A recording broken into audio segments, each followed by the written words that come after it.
Hello mga amigo-amiga, gwapo-gwapa. Andito pa rin ako sa Lucas 8 at ito namang isa Lucas 11. Ipinaliwanag ni Jesus ang talinghaga. Ito ang kahulugan ng talinghaga. Ang binhi ay ang salita ng Diyos. Tandaan natin, ang binhi ay ang salita ng Diyos. Ang mga binhing nalaglag sa tabi ng daan ay ang mga nakinig.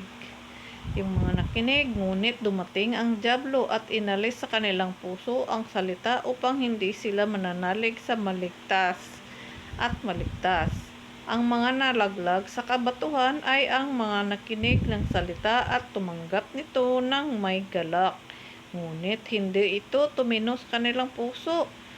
Naniwala silang sandali, subalit sa panahon ng pagsubok ay tumitiwalag agad.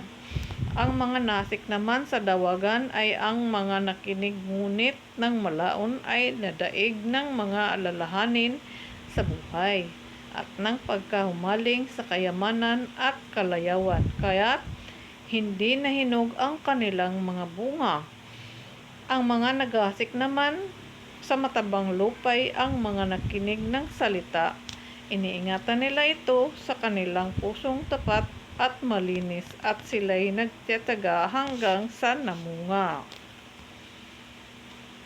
Naghasik daw doon sa matabang lupain. Dapat lupa. Amen po. Salamat po, Panginoon, at ito ay binigay mo sa akin muli. At syempre sa aking Holy Spirit.